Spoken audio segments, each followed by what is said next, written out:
기도하고 시작하도록 하겠습니다. 성부와 성자와 성령의 이름으로. 예수님, 당신은 99마리 양보다는 길 잃은 양 한 마리를 찾아 떠나시는 착한 목자이십니다. 우리 인간이 살다 보면은 인간의 나약함 때문에 길을 잃는 경우가 있습니다. 그럴 때 항상 당신이 나를 애타게 찾고 있다는 사실 우리 잊지 않도록 정말 우리 마음 안에 성령의 기운 불어넣어 주소서. 영광이 성부와 성자와 성령께, 성부와 성자와 성령의 이름으로 아멘. 참 예수님.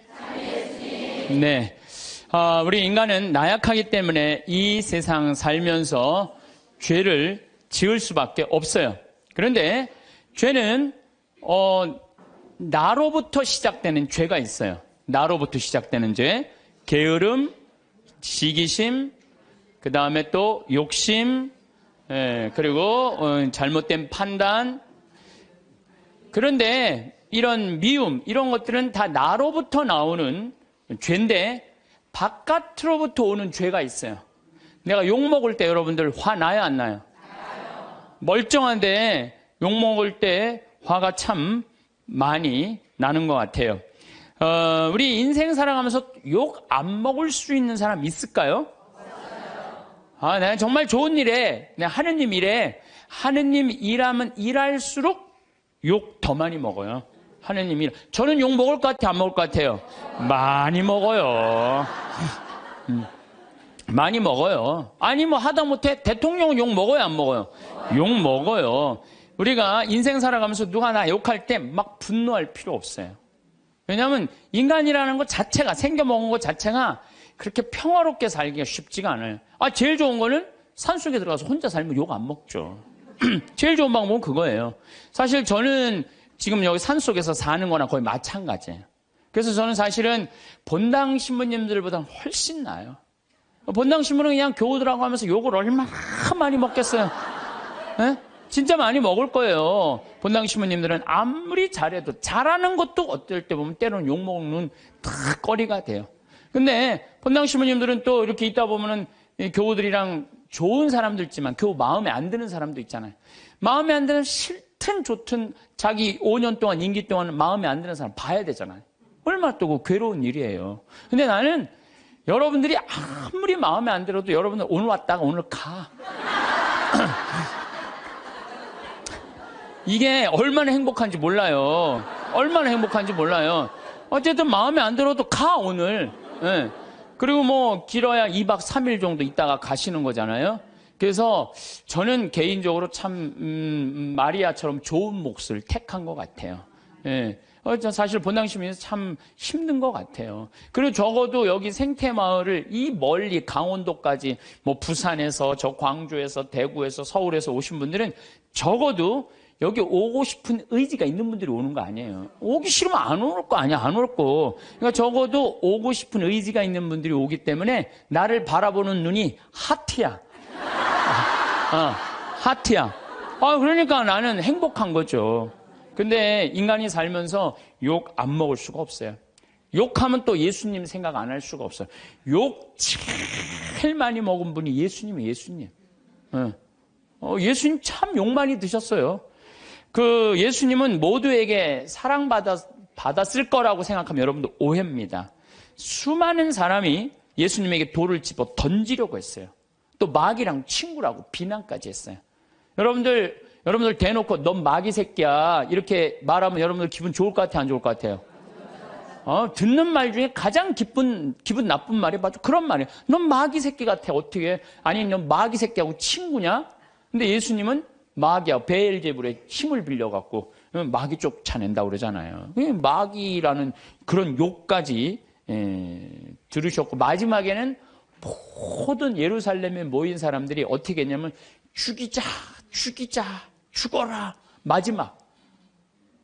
저는 그 장면을 상상을 해봐요. 내가 여기 지금 한 200여 분 있는데 여러분들이 갑자기 하트였다가 갑자기 마음이 돌변해갖고 죽여라, 죽어라, 죽어라 막 그러면은요 아마 미칠지도 몰라요. 근데 예수님 딱 그 상황에 접하신 분이 예수님이에요. 예수님은 하늘나라 선포하시면서 모두에게 환영받지는 않으셨어요. 여러분들 여기 계신 분들 가운데 내가 봉사활동 하는데 이 욕을 먹어가면서까지 봉사활동 해야 하나? 봉사일 때려치고 싶은 분들 계실 거예요. 일하다 보면 욕하는 소리 들리잖아요. 사람이 내가 이런 욕을 먹고 내가 이거 성당 일을 해야 돼? 내가 레조 단장 해야 돼? 내가 이 성가대 해야 돼? 연령회 해야 돼? 성모 해야 돼? 아니 내가 차라리 때려치고 속 편하게 내 집에서 그냥 텔레비나 보고 그냥 놀러나 다니고 하지. 내가 왜 이 욕을 먹어? 그런 생각하시는 분들 계실 거예요. 예수님 좋은 일 하면서 욕 참 많이 드셨어요. 마르코복음 3장 1절부터 6절을 보면은 안식일에 손이 오그라든 사람을 펴줘요. 안식일에 당시 이 이스라엘에서는 몸이 아픈 사람들은 다 병으로 취급을 했어요. 병으로. 그러니까 죄로 몸이 아픈 사람. 그러니까 회당에 정가운데 있을 수가 없어요. 근데 예수님 정가운데 나오라고 그래요. 손이 오그라든 사람 펴줘요. 얼마나 좋은 일을 하신 거예요. 안식일에도 뭐든 손 오그라든 사람 펴준 거 얼마나 좋은 일을 한 거예요. 그런데 사람들은 예수님의 이 얘기를 듣고 바리사이들은 나가서 곧바로 헤로데 당원들과 더불어 예수님을 어떻게 없앨까 모의를 하였다. 예수님 착한 일하고도 칭찬받지 않고 제거의 대상이 돼요. 착한 일하고도 욕먹고 심지어 죽이려고 덤비는 사람들도 있었죠. 성당 다니면서 정말 남 미워한 적도 없고 불쌍한 사람, 어려운 사람 도와주면서 성당 일만 했는데 욕먹으면 기분 나쁘죠. 마음 안에 뭐가 있냐면 분노가 일어나고 미움이 일어나요. 내가 정말 착하게 살았는데 나 욕하는 사람이 있으면 아무리 착한 사람이라도 뭐가 일어나요? 분노가 일어나죠. 저는 내가 아주 영적으로 아주 좋아하는 선배 신부님이 계세요. 근데 이거 굉장히 오래전 얘기, 한 10년도 더 된 일인데, 이제 수원 빈센트 병원에서 뭐 만날 일이 있어갖고, 그러다 제가 무슨 일을 하느냐 좀 늦게 나갔어요. 근데 이제 내가 이제 그분 30분 약속을 어긴 거죠. 그분이 막, 주차하는 경비 아저씨가 우리 이제 그 형님 신부님 멱살을 쥐고 막 흔드는 거예요. 그 사복을 입고 있었어요. 그래서 내가 지금 당신 뭐 하는 거냐고. 이 사람이 뭐 차를 어쩌고 이 사람이 뭐냐고. 이 교구의 국장 신부님인데 그랬더니 그냥 이분이 그 손을 놓더니 신부님이었느냐고. 너무너무 죄송하다고 막 얼굴이 하얘져 갖고 그러더라고.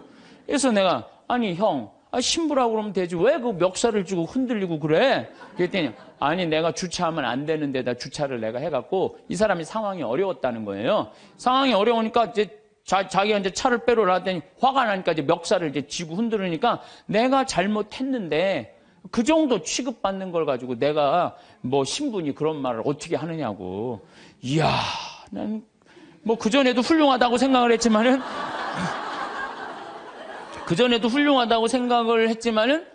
그걸 보니까 더 훌륭한 거예요. 그래서 난 그분한테 고해성사 내가 이렇게 영적 상담을 지금도 이렇게 해요. 그 정도의 겸손을 가지고 있는 분 정도면 욕먹는 걸 우리는 되게 싫어하잖아요. 근데 내가 잘못했으면은 어떻게 해야 된다? 욕 먹어야 된다. 이야, 참, 그래서 지금도 뭐 아주 정말 훌륭하게 살고 계시지만은 내가 그분을 보면서 저게 바로 겸손이구나. 자기 지위를 함부로 내지 않고. 우리 조금만 뭐만 있으면 내가 누구니 뭐니 뭐 이래잖아요. 예.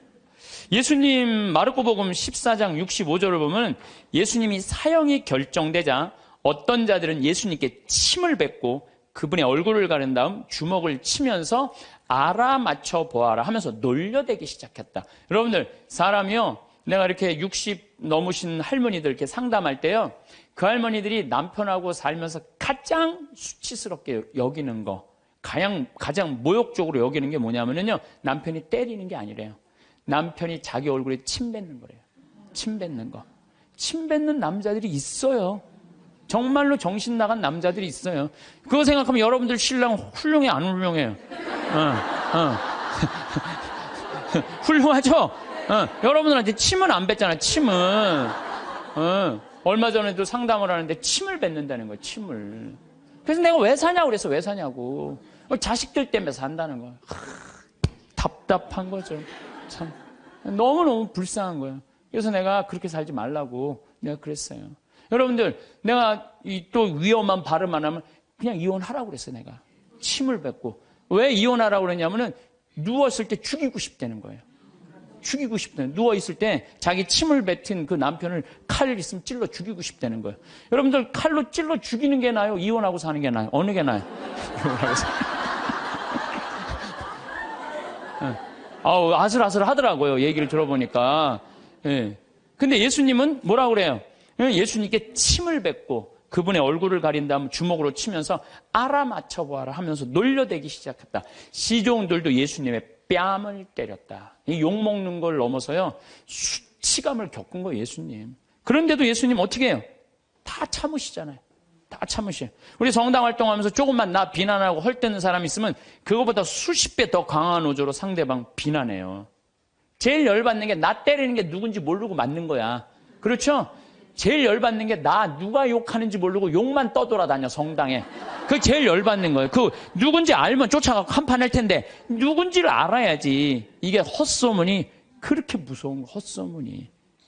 예수님 그냥 때리는데도 그냥 그걸 참죠. 아마 내가 그런 입장에 놓였다면 난 속 터져 죽었을지도 몰라요. 심지어 시종들, 종들도 예수님의 뺨을 때려요. 종들도.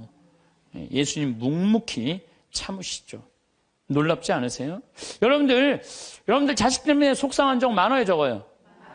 자식 때문에 속상한 적 많죠? 내가 지난번에 이 잠비아에 이제 그 자카란다 농장 꾸민다고 설계사 두 분하고 그 포크레인 사장님을 보냈어요. 근데 그 포크레인 사장님이 내가 혼배해 준 사람이야. 근데 나하고 동갑인데 45에 결혼을 했어요. 45에 37살짜리 예쁜 섹시하고. 근데 내가 혼배를 해주면서 제일 걱정인 게 신랑도 나이가 너무 많고 신부도 나이가 너무 많은 거예요. 그래서 혼배를 해주면서 내가 그랬어요. 제발 애들 셋 낳는 게 내가 소원이다. 내가 그냥 혼배를 해주면서 간절하게 기도를 했어요. 근데 딸을 둘을 낳아갖고 온 거예요, 벌써. 그래서 이제 잠비아 갔다가 이제 보고하러 온다고 이제 부인하고 이제 딸 둘을 데리고 왔어요. 내가 맛있는 거 사준다고 읍내 나와갖고 이제 막, 이제 설계사들하고 이렇게 그것도 이제 맛있게 먹는데 애들이 아빠를 너무너무 좋아하는 거, 아빠를. 너무너무 이제 아빠한테 두 명이 매달려갖고 떨어지지 않아. 1살, 3살짜리라는데 그냥 막 떨어지진 않더라고. 부럽더라고요. 근데 문제는 뭐냐면 나한테 그러는 거예요. 그 정사장이 나한테 그러는, 아우, 신부님, 얘네들이 나를 그냥 이렇게 매달려갖고 내가 그냥 저 신부님 맛있는 거 먹지도 못하고 내가 이렇게 힘들다고. 그래서 내가 한마디 했어요. 누가 놔달라고 그랬어? 아니, 걔들이 놔달라고 그런 적 있어? 지들이 좋아갖고 늙어갖고 결혼해갖고 나 둘씩이나 낳고. 지들이 좋아갖고 낳았으면 책임을 져야지. 얘네들 때문에 힘들다는 게 말이랑 돼? 여러분들도 마찬가지. 여러분들 자식들 중에 놔달라고 그런 자식 있어요, 여러분들? 나 엄마 밑에서 태어나고 싶어. 그리고 놔달라는 자식 있었어요, 없었어요? 없었죠? 다 여러분들이 좋아서 낳은 거야. 걔네들은 태어날 의지가 없었던 애들이에요, 원래는. 여러분들이 낳은 거예요, 여러분들이. 그러면 누가 책임져야 돼? 여러분들이 책임져야 돼요. 이것도 똑같아. 우리가 언제 세상에 태어나게 해달라고 그런 적 있어요, 예수님한테? 당신이 좋아갖고 세상 만들어 놓고 우리 창조해 놨잖아요. 창조해 놨는데 인간들이 너무 많은 죄를 짓는 거야. 선택할 수 있죠. 죄를 선택할 수도 있고 선을 선택할 수도 있고 옳음을 선택할 수도 있고 그름을 선택할 수 있는 것을 하느님이 자유를 주셨는데 우리 인간이 옳음을 선택하거나 선을 선택하는 게 아니라 악을 자꾸 선택하니까 당신이 만들어 놨으니 당신이 책임지러 온 거예요. 책임지러 와갖고 어떻게 뺨 때리고 침 뱉어도 낳았으니까 어떻게 참아야지. 그냥 크다 아다 안 되니까 당신이 책임진다고 십자가에 올라와서 죽은 거 아니에요. 우리 책임진다고. 난 그 아버지 마음, 그 부모의 마음을 예수님 십자가에 오죽했으면 저기 올라갔을까. 우리를 얼마나 사랑했으면. 그러니까 예수님 그 침뱉음도 견디셨다는 거죠. 예수님을 믿는다는 건요, 예수님처럼 사는 거예요. 적어도 예수님 흉내 낼 줄은 알아야 돼. 14장을 보면 다음 날에도, 이건 전날이야. 그러니까 목요일날 전날 붙잡혀갖고 그냥 매 맞고 그래. 금요일날 아침에도 모욕을 당하셔. 군중들이 그전에는 시종가고 종들이 예수님 모욕했는데 다음날 아침에는 군중들이 이렇게 모욕을 해요. 유다인들의 임금님 만세 하며 인사하기 시작했다. 또 갈대로 그분의 머리를 때리고 또 침을 또 뱉네요. 예수님 침 참 많이 받으신 분이에요. 침을 뱉고서는 무릎을 꿇고 예수님께 절하였다. 조롱하는 거죠. 그렇게 예수님을 조롱하고 나서 자주색 옷을 벗기고 그분의 겉옷을 입혔다. 그리고 예수님을 십자가의 못박으로 끌고 나갔다. 분명 이 군중 가운데는 예수님 일주일 전에 예루살렘에 입성할 때 빨마가지를 흔들고 호산나 호산나 주님의 이름으로 오시니 찬미 받으소서 이렇게 환영한 사람도 분명히 있었을 거 그 안에. 근데 일주일 만에 배신한 거예요. 일주일 만에. 그러니까 여러분들 인생 살면서요. 나 욕하고 누구 배신하잖아요. 그 모든 누구도 이해하지 못할 때 성당에 가서 예수님만 쳐다보세요. 예수님만 보면 예수님 입장하고 내 입장하고 어쩜 이렇게 똑같으냐. 동병상련. 어쩜 이렇게 똑같을까? 그러면은요. 예수님의 그 깊은 성심을, 깊은 마음을 이해하실 수 있습니다. 근데 문제는 우리가 살아가면서 사람한테 너무 의지하다 보면 이런 수치한 모욕, 배신을 겪을 수 있어요. 그러니까 사람은요, 물론 사람을 사랑하지만 사람만 온전히 믿으면요, 우리 인간이 실수해요. 우린 누굴 믿어야 돼? 예수님을 믿어야 돼. 예수님한테 마음을 많이 빼앗기는 사람들은요, 욕 조금 먹는다고 분노하지 않아요. 근데 사람한테 온전히 모든 걸 투신하는 사람은요, 이게 사람들한테 배신을 당하면요, 주체할 수가 없는 거예요. 누구도 다 배신해도 배신하지 않을 분이 한 분 계시잖아요. 예수님. 예수님 생각만 하면 우리가 이겨낼 수 있다는 거죠. 나는 이렇게 미움의 원인이라도 제공하지만 예수님은 무슨 미움의 원인을 제공하셨겠어요? 예수님은 대통령이 되려고 하지도 않았고 돈을 벌려고도 안 했어요. 집 한 채 없으셨던 분이에요. 예수님이야말로 집 한 채 없이. 그리고 왕권을 탐하지도 않고 사랑하려고 온 분이야. 사랑하려고. 가난하고 병든 사람들, 외로운 사람들 친구로 오신 분이죠. 그런데도 사람들이 죽어라, 죽어라, 죽여라, 죽여라 이렇게 합창을 했죠. 예수님은 그런 사람들을 상대로 해서 목에 핏대 올리면서 상대하지 않았어요. 그저 묵묵히 견뎌내셨어요. 여러분들 나한테 험담하는 사람, 나한테 나쁜 소문 내는 사람 어때요? 그런 사람들하고 싸우면 여러분들 어떨 것 같아요? 더 평화로울 것 같아요? 화는 내면 낼수록 해결이 돼요? 일이 더 커져요? 커져요. 제일 좋은 건 무시하는 거예요, 무시. 그런 사람들. 저도 이제 이렇게 이제 평화방송에 이제 강의 많이 나가잖아요. 또 강의도 또 무지하게 텔레비에 많이 내보내더라고. 일주일에 8번이나 그냥 평화방송에 내보내. 그러니까 이제 내 강의를 이제 듣다가 좋아하는 분들도 있지만 내 강의 싫어하는 분도 있어요. 싫어하는 분. 또 이제 우리 천주교 교우들도 뭐 싫어하겠지만 천주교 아닌 사람들도 싫어하는 경우가 있어요. 그럼 내욕을 인터넷에다 무지하게 해요. 막. 그래갖고 이제 쫙 읽어보면, 야, 정말 욕 대단하게 한다. 근데 나는 대꾸를 안 해요. 거기서 그래, 제발 황신부 대꾸해라. 그래도 절대 대꾸하지 않아요. 네.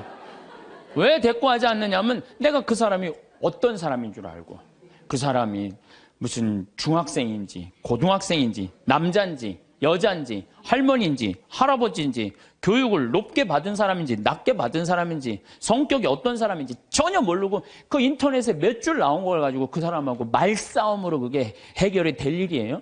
그렇지 않겠어요? 우리 인생이 다 똑같은 것 같아요. 여러분들 우리가 바라보는 사람은 상대방의 빙산일각이라고 그러잖아요. 빙산일각. 예? 우리가 이렇게 1912년에 타이타닉 호가 갈다가 이 조그만 빙산인 줄 알고 지나갔는데 이 밑에 엄청난 빙산이 있어갖고 이래갖고 그냥 침몰한 거 아니에요. 우리가 사람을 보는 건 이 꼭대기만 보는 거지 이 안에 이 사람이 할아버지가 어떻게 했는지 할머니가 어땠는지 엄마 아버지한테 맞고 자랐는지 사랑을 받고 살았는지 우리가 알 게 뭐예요. 그냥 이 겉에 드러난 것만 가지고 우리가 사람을 평가할 수도 없고 상대할 수도 없는 문제라는 거예요. 그래서 나는 인터넷에서 절대 대꾸하지 않아요. 네. 왜? 그 사람이 어떤지를 알고 어떻게 알아? 내가 이렇게 눈으로 보고 얼굴을 마주보면 밤새서라도 얘기할 수 있겠지. 근데 그 사람이 막 내가 욕을 했는데 만났는데 막 2m에 막 팔뚝이 막 한 대 맞으면 막 갈 것 같아. 그럼 어떻게 해? 네. 그러니까 우리가 쉽게 이렇게 분노하거나 쉽게 상대한테 싸움을 한다는 게 좋은 게 아니에요. 욕은요, 세상 살면서 기본적으로 먹고 산다. 이렇게 생각하면 속 편해요. 왜? 누가 욕 먹고 살았어? 예수님이 욕 먹고 살았으니까. 예수님이 모욕을 당했으니까 우리도 인생 살면서 조금 모욕당하는 거, 욕 먹는 거, 그 어느 정도, 그거를 이겨내려고 그럴 때 인생이 고통스러운 거예요. 저도 이렇게 살아오면서 그런 나쁜 거는 그냥 무시하고 시간이 지나면 다 없어져요. 시간이 지나면. 5년, 10년이 지나보면 다 없어져요. 그러니까 여러분들 그런 거. 오늘 지금 내가 식사하면서 여고생이 임신했다는 헛소문이 학교에 퍼졌대요. 그래서 자살을 한 거예요. 그 아까운 아이가. 그러니까 이 헛소문에 죽는 사람들 정말로 많아요. 헛소문에. 그래서 사람들이라는 게 참 그런 문제가 있는 것 같아요. 자, 그렇다면 우리 인간이 참 죄를 짓고 살아요. 게으르고 나약하고 그 다음에 시기심 많고 죄를 져. 나 같은 죄인도 용서받을 수 있나요? 여러분들 인생 살아오면서 정말로 누구한테도 얘기하기 부끄러운 죄들이 있으시죠? 저는 많아요. 누구한테도 얘기하기 부끄러운 죄들 참 많아요. 근데 나 같은 죄인이 과연 용서받을 수 있느냐? 나 같은 죄인도 과연 용서받을 수 있을까? 저는 예수님이 요한복음 8장에 보면 간음한 여인 얘기가 나요. 그거를 읽으면요 굉장히 위로가 많이 돼요. 이 여자가 간음을 하다 현장에서 잡혔어요. 2000년 전에 간음하는 거하고 지금 간음하는 거하고 이건 질이 달라요. 지금은 너무 쉬운 일이지만 2000년 전에는요 간음하는 게 쉽지가 않아요. 그 다음에 당시 이스라엘 사람들은 어떻게 했느냐면은 다 여자들은 다 가리고 눈만 내놨어. 눈만 내놨어. 그러니까 어떻게 생겼는지 뭐 눈만 보고도 간음을 한 거예요. 눈만. 이 여자 무지하게 예뻤던 여자예요. 그것만 보고도. 그러니까 이 온몸을 다 가려요. 지금도 이스라엘 사람들이 눈만 이렇게 내놓고 다녀요. 눈만. 저 동네 사람 왕래도 없는데 간음하다 이 여자가 붙잡힌 거예요. 그러니까 예수님은 간음에 대해서 단호하셨어요. 만약에 너희들이 이 우명한 생각으로 여자를 쳐다보면 누나를 빼라고 그랬어요. 그 정도로 예수님이 간음에 대해서. 나는 참 그 성서가 너무 괴로워요. 난 그 성서에 의하면 내 누나는 한 6,000개는 빼야 돼. 6,000개. 내 누나는 6,000개는 빼야 돼요. 이 누나 하나도 안 남았을 거야, 지금. 아무리 갈아 껴도 계속 빼야 돼, 계속. 도시에 나가면요, 대단해요. 도시에 나가면. 요즘 또 여자들이 다리가 얼마나 예뻐요. 옷을 얼마나 야하게 입고 다녀요. 이야, 그럼 그냥 눈알 그냥 빼야 돼, 눈알. 아마 여기 계신 분들도 눈알 남아있을 사람 별로 없을 것 같은데. 예수님 그렇게 간음에 대해서 단호하셨어요. 간음하면 안 된다. 그런데 간음한 여자가 현장에서 붙잡혔어요. 예수님, 당신 간음하면 눈알 빼라고 그러지 않았느냐. 또 한편으로는 모든 사람을 용서하라고 그러지 않았느냐. 둘 중에 뭘 선택할 것이냐. 예수님이 이 여자 편을 들면은 상당히 이상해지는 거예요. 근데 2000년 전에 예수님께서 간음한 여자 입장에 쓰여요. 그래갖고 너희 중에 죄 없는 사람 먼저 이 여자를 돌로 쳐라. 난 이 여자 입장 이해한다 이거예요. 이야, 이거 대단한 일이에요. 이거 보통 용기 아니면 이거 제정신 가지고는 이거 못해요. 보통 용기 가지 않으면은. 근데 예수님은 그 여인을 감쌌던 거예요. 그 여인을. 하나둘 떠나가니까 예수님이 너 죄를 묻던 사람이 다 어디 갔느냐? 주님, 하나도 없습니다. 다 떠났습니다. 근데 그 다음 말이 더 기가 막혀요. 그들이 네 죄를 묻지 않았다면 나도 네 죄를 묻지 않겠다. 그러니까 여기 계신 분들, 예수님은요, 우리를 그만큼 사랑하시는, 우리 나약한 인간, 쓰러질 수밖에 없는 인간, 부족한 인간임을 인정하시는 거예요. 그러니까 충분히 우리 인간을 인정하고 이해하고 계신 분이 예수님인 거죠. 그러니까 그 예수님한테, 여러분들은 그 예수님을 사랑하면요, 막 가슴이 막 설레고 막 기쁘고 끝도 한도 없는 사랑을 갖고 침뱉음을 안 겪나, 십자가에 그냥 올라가서 그냥 우리들을 위해서 돌아가시지를 않나. 대단하잖아요. 그러니까 혹시 여기 계신 분들, 나 같은 죄인도 용서받을 수 있나? 용서받을 수 있어요. 진심으로 주님께 용서 청하면. 그리고 삶이 변해야죠. 사람은요, 근데 저는 요즘 우리나라 문화에 조금 안타까운 게 뭐냐면은 한 번 잘못하면 죽일 놈이야. 다시는 회복할 수가 없어. 우리나라 사회가 그래요. 한 번 잘못하면. 근데 교회는, 주님은요, 한 번 잘못해도 다시 용서 청하면은요, 기회를 주세요. 너무너무 좋죠? 여러분들 성당 잘 나온 거예요. 성당 잘 나온 거예요. 근데 더 기가 막힌 거는 요한복음 4장이에요. 사마리아 여인 얘기. 사마리아 여인, 예수님이 이제 이 유다에서 예루살렘에서 성전을 막 둘러엎어요. 성전을 둘러엎고 막 채찍으로 막 후드려 까요. 그러니까 사람들이 예수님을 죽이려고 그래요. 그러니까 그 한바탕 하고 이제 갈릴레아, 예수님 본 활동 문제인 갈릴레아로 가려고 그러는데, 갈릴레아로 가는데 예루살렘에서 갈릴레아로 올라가면은 이게 갈릴레아 호수고 이게 사해예요. 여기가 이제 예루살렘인데 여기 사마리아 동네가 있어요. 시카르라는 동네가 있어요. 시카르. 근데 유대인들은요, 사마리아 동네를 들어가지 않았어요. 사마리아 동네 들어가면은요, 더럽다고. 그래서 이렇게 갈릴레아 요르단강으로 올라가든지 바닷가로 올라가요.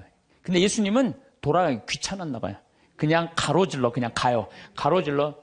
그러니까 가다가 시카르라는 동네에 가고 정오쯤 목이 마르셨어요. 그래갖고 이제 우물에 딱 앉아 계셨어요. 근데 우물이라는 공간은 누구의 공간이에요? 남자들의 공간이에요? 여자들의 공간이에요? 여자들의 공간이에요. 그 우물가에는 남자들이 가는 게 아니에요. 근데 이 남자인 예수님 우물가에 다 남자하고 여자는 정부는 다 어디서 나냐? 우물가에서 다 나는 거예요. 정부 우물가. 갑돌이하고 갑순이도 우물가에서 뭐 이렇게 해갖고 엄마 이러지 마세요. 이러다가 다 정부 난 거 아니에요. 예? 그러니까 남자가 하여튼 우물가 간다. 이거 별로 좋은 게 아니에요. 근데 우물가에 앉아 계신 거야. 그 자체가 별로. 사마리아에다가 시카르라는 동네 남자가 우물가에 앉아 있고 아주 장면이 안 좋은 거예요. 근데 정오에 여자 하나가 물동이를 잃고 물을 탁 뚫어 나와요. 이 여자도 문제가 많은 여자예요. 왜 문제가, 요 장면 하나만으로도 문제가 많아. 왜? 이 사마리아라는 게 굉장히 더워요. 덥기 때문에 낮에 물 뚫어 나오는 여자는 없어요. 물은 언제 뚫어오냐면 새벽이나 밤중에 뚫어 나와요. 새벽이나 밤중에. 근데 이 여자는 새벽에 뚫어 나올 수가 없는 여자야. 밤중에도 뚫어 나올 수 없는 여자야. 아무도 안 나오는 정오에 나올 수밖에 없는 여자예요. 문제가 많은 여자죠. 문제가 많은 여자예요. 그래갖고 이제 물을 딱 뚫어 놨는데, 이게 또 남자고 여자가 이제 우물가에서 만난 거잖아요. 근데 예수님 먼저 말을 걸어요. 나한테 물 좀 한 잔 줄래? 희약가시를 거는 거야, 나한테. 나한테 물 좀 한 잔 줄래? 그러니까 이 여자가 당장에 뭐라 그래요? 당신은 유대인이고 나는 사마리아 여자인데 어떻게 나한테 말을 거느냐? 그렇게 얘기를 해요. 너무 황당한 거죠. 그랬더니 예수님이 뭐라 그러냐면, 내가 누군 줄 알면 네가 나한테 물 달라고 그랬을 거다. 아니 당신 뭐 두레박도 없는데 어떻게 물이 있느냐? 네가 알지 못하는 내 마르지 않은 샘이 있다. 그걸 좀 저한테 줘라. 이렇게 얘기를 해요. 그러니까 예수님이 그럼 남편 좀 데리고 와라. 그랬더니 난 남편이 없다고 여자 딱 잡아 떼는 거예요. 그랬더니 예수님이 뭐라 그러냐? 그래, 너는 5 남자하고 살았는데 그것도 네 남편이 실질적으로는 아니고 지금 사는 그 남자도 네 남편은 아니지. 이 여자 깜짝 놀라는 거죠. 자기가 5 남자하고 살았던 걸 아니까. 거기다가 이제 예수님이 계속 말을 하는 거예요. 그 성서를 보면은요, 예수님이 이렇게 사람하고 이렇게 길게 말하지 않아요. 근데 하여튼 이 요한복음 4장 오늘 집에 가서 한번 읽어보세요. 얼마나 긴지. 그러니까 이 여자를 붙잡고 무지하게 오랫동안 수다를 떨고 계신 거 지금. 쉽게 말하면 무지하게 수다를 오래 떨고 계신 거야.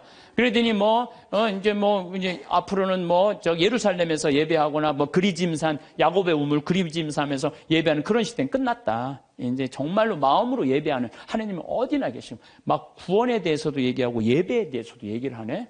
그러니까 이 여자가 동네로 가요. 동네로 가갖고 우리가 찾던 구세주를 뵀다, 내가. 그래갖고 이 여자 사람들을 데리고 와요. 데리고 오면서 사람들이 예수님하고 얘기를 하다가 이 여자 마리아는 우리 눈으로 직접 봐서 이분이 구세주임을 우리가 확인했다, 이렇게 얘기를 해요. 다시 말해서 신약 성서에서 첫 여제자가 누구냐면 바로 이 사마리아 여자예요. 첫 여제자가. 파견한 거 아니에요. 동네 갖고 사람들 데리고 온 거 아니에요. 근데 여러분들 생각을 해봐. 이 여자가 5 남자하고 살았던 여자예요. 그러니까 이혼을 5번 한 거예요. 6번째 이 남자하고 사는 여자예요. 이 여자 이뻤겠어, 안 이뻤겠어요? 여러분 5번 정도 결혼할 정도면요 이뻐야 돼요. 이뻐야 돼. 예, 그렇잖아요. 굉장히 예뻤을 거예요. 근데 여러분들 성당에서 이 생각을 해봐요. 신부님, 우리 성당에서 6번째 남자하고 살던 여자가 성당을 나왔어. 그것만 해도 여러분들 대단한 이슈가 될 것 같아요, 안 될 것 같아요? 대단하죠. 6번째 남자하고 사는, 이혼을 5번 하고 6번째 사는 여자가 나왔는데 신부님 미사 끝나고 그 여자를 붙잡고 얘기하기 시작하는 거야. 그것도 성당을 어떻게 운영할 것인가. 그 여자 의견을 물어보는 거예요. 성당을 어떻게 운영하면 좋으냐. 한참 얘기하더니 아이 그러지 말고 그냥 네가 성모회장 해라. 그래갖고 성모회장으로 임명을 했어. 성당 교우들이 그 본당 신부님하고 그 여자하고 뜯어 먹을 것 같아, 안 뜯어 먹을 것 같아요? 뜯어 먹어요. 뜯어 먹어요. 근데 예수님은요, 그게 중요하지 않으셨나 봐요. 그러니까 우리가 생각하는 죄하고 예수님이 생각하는 사랑하고 너무너무 이게 차원이 다른 거예요, 차원이. 여기 계신 분들 지금 한 5 남자하고 이렇게 이혼했다, 결혼했다, 이혼했다 이런 분들 혹시 계세요? 없으시죠? 나는 이것도 굉장히 위험한 반응인데 인생 살면서요, 정말 잘못 만나는 남자 있을 수 있어요. 잘 안 맞는 남자. 그래서 이혼할 수도 전 있다고 생각을 해요. 나는 요새 우리 프란치스코 교황님 너무 마음에 들어. 왜 프란치스코 교황님이 마음에 드느냐면은 동성애자들에 대해서 사목적 배려를 해줘야 된다고 그러잖아요. 난 너무너무 마음에 들더라고요. 내가 동성애자 옹호자가 아니에요. 왜 동성애자에 대한 사목적 배려를 해야 되느냐면은 1960년대 초에 DES라는 여성 호르몬제가 발명이 돼. 그러니까 화학 호르몬제, 합성 호르몬제. 그러니까 이게 발견되면서부터 난리가 난 거예요. 전 세계적으로 여자들이 여성 호르몬이 에스트로겐이 정말 중요한데 이게 이제 약으로 먹을 수 있다. 그래갖고 막 임신을 했을 때 이 약에 대한 무서운 걸 모르고 다 먹여요. 임신한 여자들한테. 이 여성 호르몬이 에스트로겐이 몸 애한테도 좋을 줄 알고 다 먹여요. 그래갖고 이제 애들이 다 나왔어요, 세상에. 그런데 20년이 지나고 난 다음에 1980년 이때부터 갑자기 동성애자들이 너무 많이 늘어나는 거예요, 미국에. 동성애자들이 너무 많이 늘어나는 거예요. 그래갖고 이게 어떻게 된 거냐 추적을 해봤어요. 추적을 해봤는데 1960년대 초에 임신했을 때 DES, 합성 호르몬제를 먹은 애들이 문제가 생긴 거예요. 이 여자인 경우는 문제가 없어요, 여자인 경우는. 근데 남자인 경우는 임신을 했는데 뱃속에 뭐가 남자애가 들어있단 말이야. 그러면은 합성 호르몬을 먹으면 얘한테 에스트로겐이 들어가 버리는 거예요. 얘한테 뭐가 들어가냐면 테스토스테론이 들어가야 되는데, 남성 호르몬이 들어가야 되는데. 그러니까 몸 안에 얘는 태어나면서 뭐가 많은 거야? 여성 호르몬이 남자지만 여성 호르몬이 많은 거야. 몸에 뭐가 흘러? 여성 껍데기는 남자지만 안에는 여성 에스트로겐이 흐르는 거야. 그러니까 얘는 남자도 아니고 여자도 아닌 거야. 얘 잘못 아니에요. 누구 잘못이야? 엄마가 잘못 약 먹어갖고. 그래갖고 보니까 거의 그 남자애들 중에 한 4분의 3 정도가 동성애적 성향을 갖고 있는 거야. 얘한테 너 지옥에 갈 거다. 너 그래갖고. 이게 되냐 이거예요. 이런 사목적 배려가 필요하다는 거예요. 맞는 말씀이에요. 마찬가지예요. 우리가 이혼한 사람 성당 못 나오게 하잖아요. 아니에요. 저는 그렇게 생각하지 않아요. 이혼할 수 있어요. 사목적 배려로 그들도 빨리 구제해줘야 돼요. 어떤 방법으로든. 그래서 하나님 앞에서 정말 신앙생활 할 수 있도록 해줘야 돼요. 예수님은 5번째 산 여자하고도 하늘나라 얘기를 했는데 여기서 구원의 대상에서 제외될 사람이 몇 명이나 될 것 같아요? 다 구원받을 수 있는 거 다. 그래서 저는 이렇게 이 요한복음 4장을 묵상하면서 우리 예수님께서 우리 인간을 얼마나 사랑하는지 그 깊이를 헤아릴 수가 없어. 헤아려서 너무나 많은 사랑을 갖고 계신 분이야. 그러니까 여기 계신 분들 중에 나 같은 사람이 과연 성당 일을 할 수 있을까? 나 같은 사람이 과연 주님의 일을 할 수 있을까? 내가 이런 위선자가 아닐까? 아니에요. 여러분들 진정으로 회개하고 용서 청하고 삶의 변화. 회개라는 게 뭐예요? 삶의 변화되는 거 아니에요? 다시 열심히 살면은 하나님께서 받아준다는 거. 어떤 사람이라도 다 받아준다는 거예요. 근데 우리는요, 죄 속에 갇혀서 이러지도 못하고 저러지도 못하는 사람들 참 많아요. 나는 죄인이야. 밥 먹어. 난 죄인이 무슨 밥을 먹어. 나 안 먹어. 그냥 술만 계속 먹는 거야. 나는 죄인이야. 술만 계속 먹어. 그러면 이 사람은 영원히 구제받을 수 없는 거예요. 예수님 어떤 죄도 다 용서해 준다. 어떤 죄도. 성령을 모독하는 죄만 빼고는 다 용서해 줘요. 성령을 모독하는 죄만 빼고 다 용서해 줘요. 성령을 모독하는 죄가 뭐예요? 제가 신학교 때 너무 미운 사람이 있었어요. 그래서 지금 돌아가셨어요. 은퇴한 신부님한테 계속 고해성사를, 나 그 사람이 너무 밉습니다. 또 한 달 지나고 그 사람이 너무 밉습니다. 또 지나고 그 사람, 이제 신부님이 나를 아니까 한 7번째 고해를 하는데 신부님이 딱 그러더라고요. 학사님, 하느님의 사랑을 믿습니까? 안 믿습니까? 그러더라고요. 좀 믿는데요. 그랬더니 학사님은 내가 생각하기엔 하느님의 사랑을 안 믿는 사람이라고.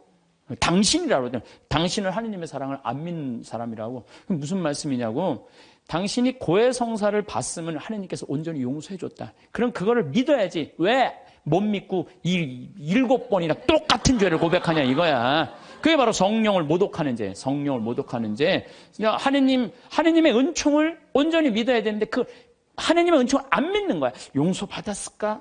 아니야, 안 받았을 것 같아. 또 가서 확인해보고 용서 받았을까? 안 받아. 또 가서 이게 성령을 모독하는 죄라는 거예요.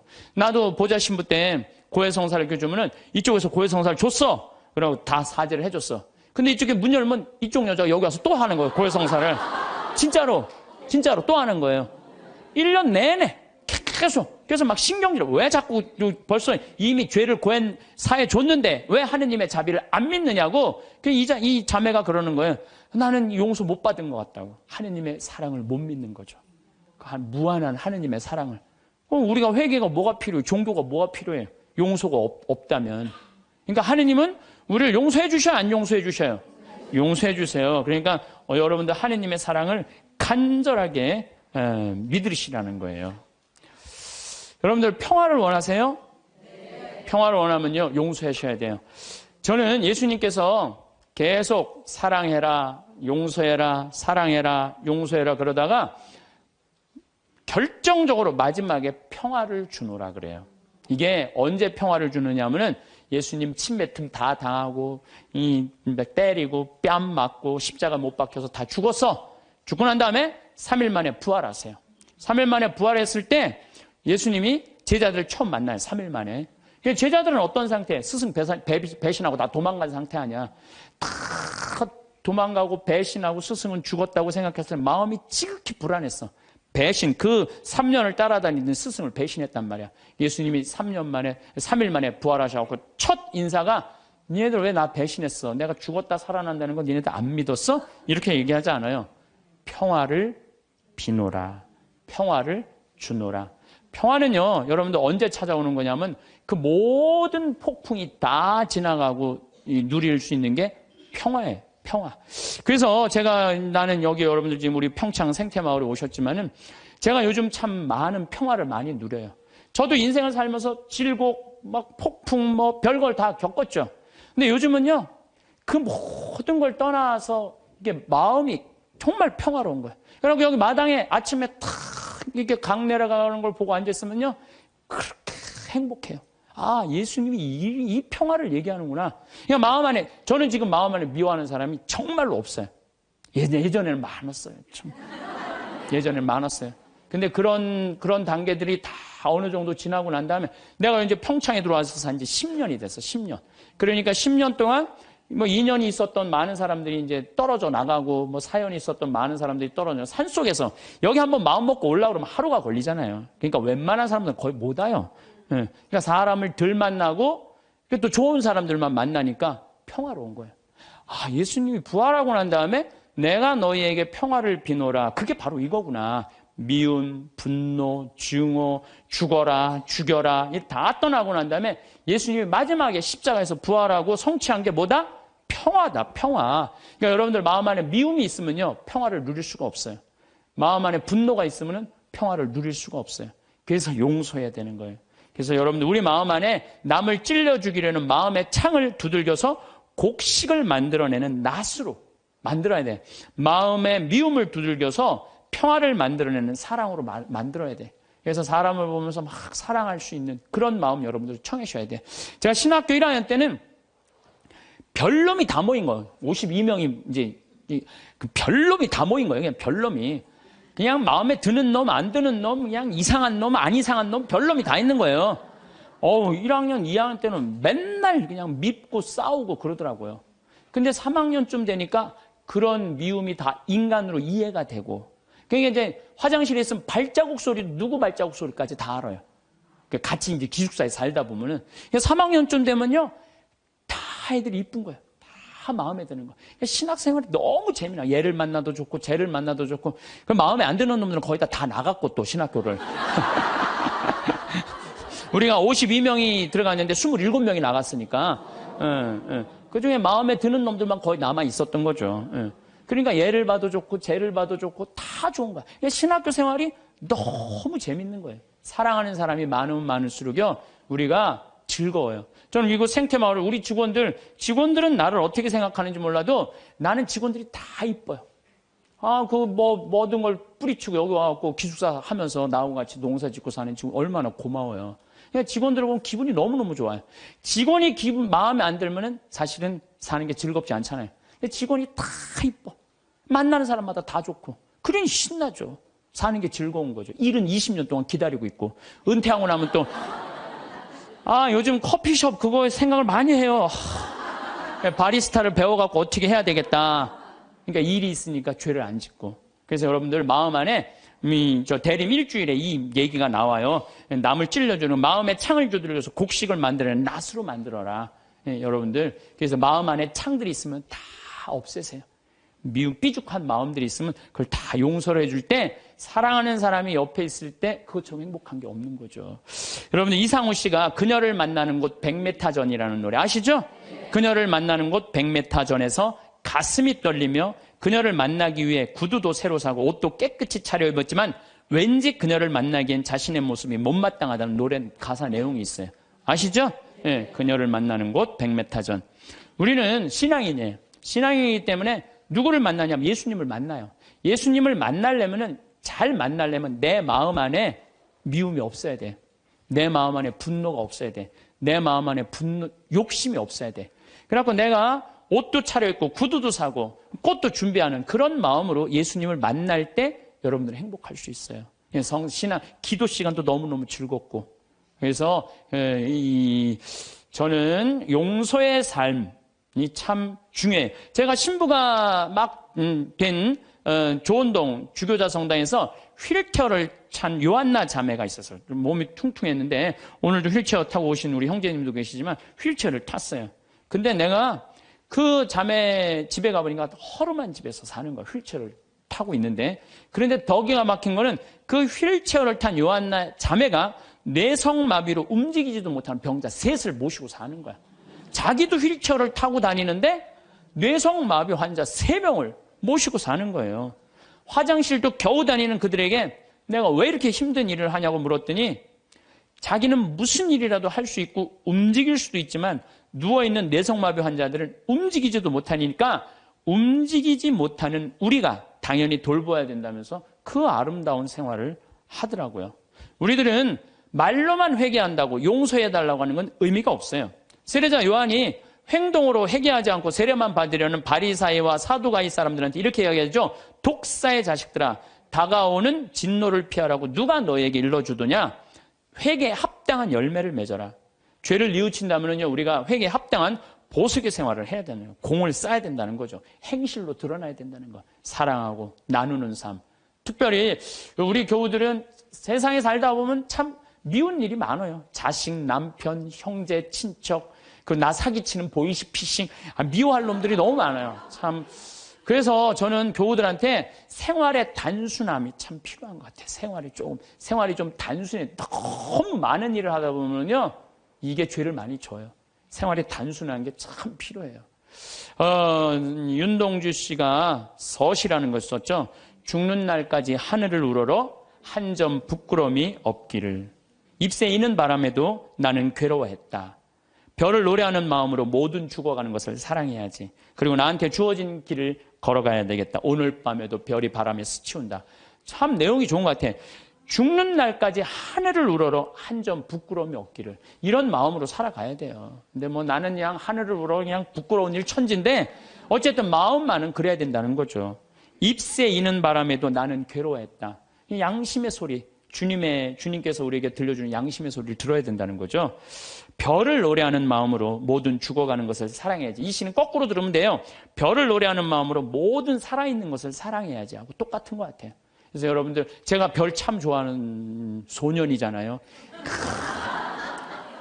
어제도 내가 여기 새벽 1시에 수소성당 강의 이제 우리 평화방송 팀하고 하고 새벽 전부 다 별 보셨죠? 우리 촬영팀들. 얼마나 별이 예쁜지 몰라요. 이 세상에 태어난 건 축복이에요, 축복. 근데 그냥 행복한 마음으로 그 별을 바라야 그냥 미움 때문에 땅바닥만 쳐다보면요, 그 별을 못 봐요. 근데 요즘 현대인들은요, 하늘을 볼 생각을 안 해요. 그리고 나한테 주어진 길을 걸어가야겠다. 오늘 밤에도 별이 바람에 스치운다. 좋죠? 다시 한번 이거 읽어드리도록 하겠습니다. 서시 윤동주. 죽는 날까지 하늘을 우러러 한 점 부끄러움이 없기를. 잎새 이는 바람에도 나는 괴로워했다. 별을 노래하는 마음으로 모든 죽어가는 것을 사랑해야지. 그리고 나한테 주어진 길을 걸어가야겠다. 오늘 밤에도 별이 바람에 스치운다. 영광이 성부와 성자와 성령께 성부와 성자와 성령의 이름으로 아멘. 감사합니다.